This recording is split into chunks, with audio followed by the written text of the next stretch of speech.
Well, thanks again for joining us. Talk About It Tuesday with the Spokane Home Builders Association. I'm here with Dr. Sean Smitham, also Josh Terris of Band Construction. If you've been keeping track, this is part 3, the conversation about mental health in the workplace, talking with Band Construction. Deacon Band was with us as well. So if you haven't seen those, go check that out. It'll lay some of the framework for what we're going to talk about in this section. But really, we want to talk a little bit more about leadership development, what that looks like both for us personally and then how we grow. And one of the frameworks that I really like for a leadership development pipeline is that it starts with leading yourself. You need to learn how to lead yourself well, and that's going to give you the tools that you need to then lead others well. And that's going to take some practice and some stretching. It's development. It takes intentionality to learn and to grow in that. And then really once you learn how to lead others, then you're really ready to lead people who lead people. You're going and then replicating that, teaching people then how to be leaders, and then it really can grow and scale from there. So I want to start with leading yourself and what that looks like. I know one of the things that we talked about with this year of how it's been really, there feels like there's a lack of control. And again, we referred to it earlier, but really safety, security, predictability are things that we naturally crave. Those are really prerequisites for a stable mental health. And so in a situation where there's a lack of control, Dr. Smitham, you'll kick us off. What are things that we need in order to create that stability when we're faced with a lack of control?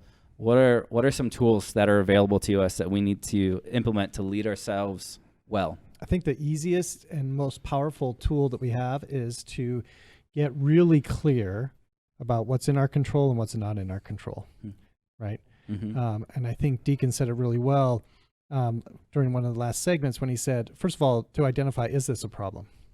And is this a problem that I have any control over, right? Mm-hmm. Because you can't lead yourself if you're trying to do something that's outside of your control. Like I can't make other people wear a mask, for instance. I can't make somebody make a decision about how long these regulations are going to be put in place. I can't make people do that. So then I think we do a brain dump of what is all the things that are heavy on my mind or heavy on my heart or stressing me out. And I just dump it on a piece of paper. And then I very quickly go through, is this in my control or not in my control? And the important distinction there is not, do I think it should be in my control? Is it in my control or not in my control? Because then what you'll very rapidly see is now the list becomes much more manageable. And then I can start to go to work on those type of things. What time I go to bed at night, how much alcohol I'm consuming. Am I still getting my workouts in? Those type of things, I can start to go get control of that. And then I think that's where it fits right into your pipeline, because that's where I'm leading myself. I think a lot of times we give our feelings too much power. So sometimes the biggest hurdle that I have when I'm working with people is this idea that I don't feel like it. Like I don't feel like going to get my workout in. Got it. Thank you. I appreciate that information. And what do you want to do about that? And so I think your pipeline is a really good framework. But that's the biggest, simplest tool, most powerful tool that I use and that I recommend to others is get very clear about what's in your control and what's not in your control. Yeah. Josh, what about for you when you think about leading yourself?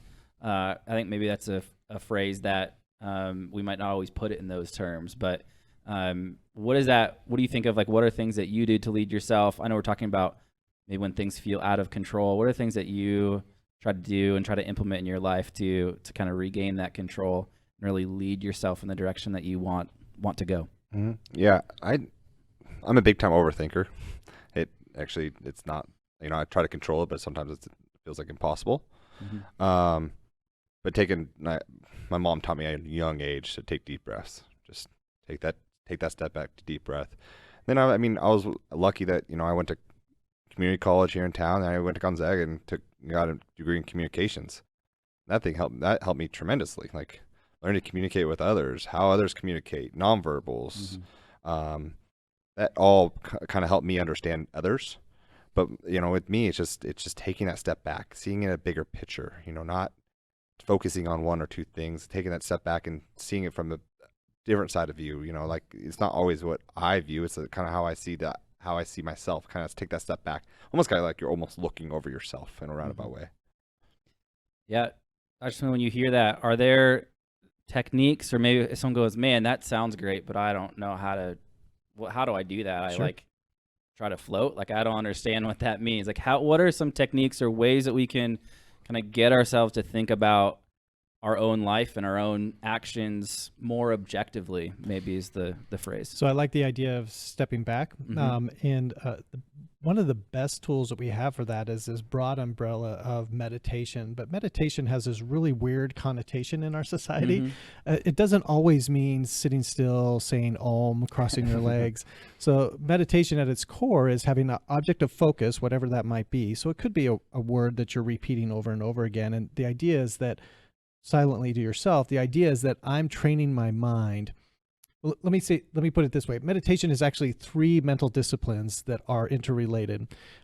There's attention, concentration, and awareness. And we can see how they're illustrated. If we imagine we're in a completely dark room, pitch black, and I have one of those keychains where it's just a light on the end of my keychain, and I just click it on and off really quick. Instantaneously, my brain would take in roughly the size of the room, the objects in the room, and my orientation to those objects. That's awareness. Now, if I turn the flashlight on and I start moving it around the room, anywhere that light is strongest, that's attention. And then if I hold that light, everybody's attention is different. It drifts around the room of awareness. But then if I hold that light on one particular object for any length of time, that's concentration. So anytime that I'm working on awareness, attention, or concentration, I'm doing some kind of mindfulness sort of meditation. So what could that look like? It could look like I take myself for a walk. And as I'm walking, I just note all the senses that are being activated as they're being activated. So I see a car, I see a dog, I hear the dog, I feel the wind on my face. I'm just labeling those things for myself. So I'm practicing awareness. Or it could be that I'm taking 5 deep breaths and I'm going to notice what that feels like as I slow my breath down, what it feels like as it fills my lungs and then exits. So that would be concentration. I'm keeping my attention on one particular thing. So there's a whole range of things we can do under that umbrella of meditation. But meditation is the best tool that we have to start to train those 3 different mental processes. Yeah. What is that something for you, Josh? I know you talked about deep breaths. Is there, like yoga or something? What is it for you? Are there some other things that, as Dr. Smith was saying, that you realize, like, yeah, I do practice some of these things to help me, center, to really, get that awareness and grow in that way? Yeah, I am lucky enough to have a really good supportive wife, and 2 boys at home. So it's like that kind of brings me in and lets me focus on that. So that helps me too. But you get stresses from work. Construction's managing 6-7 projects plus my guys and making sure the schedules are going on and everything else. It gets stressful. Sometimes it's like I've done a couple things, just not even deep breath part, but just taking a step back. I've started journaling, so I journal every night, just how my day was, get it on paper, and then I write all my schedules down on paper too. So it just kind of brings my focus. And then I've also, before I get home, there's times I've stopped in a parking lot, which is right down the street from my house, and literally took 5 minutes and listened to my favorite song and kind of, refocus, settle down, and then go home instead of just, because, stresses from work shouldn't go home. You should be able to flip that switch and be okay and say, no, this is now family time. That's what it is. And it's been a big adjustment for me because, I do have 2 stepsons. They're not mine. I just got married a couple months ago. So it's a little bit, new for me. It's a little bit different because I was single and just could do whatever I wanted. I could, so that's been an adjustment for me. Yeah. I think too, this is a theme recurring from our last session, talking about relationships and how that can be a source of stress, but it also makes us think about things in a different way. It helps us, articulate things that maybe we wouldn't otherwise, or think about it a different way. I know I have 3 small boys, and one of the things that I try to do with them is go, hey, let's talk about how you're feeling. Why are you feeling this way? What are you asking that question? What do you think caused you to feel this way? And when they say, like, I don't know, I'm just sad. Like, that's a great answer. That's a good answer too, that you can, how you're feeling. And I think that hopefully as a parent, I'm going, hopefully this, has some lasting impact and travels with them. But it makes me think that one of the important elements is trust, right? And so just inherently as their dad, my boys are going to trust me.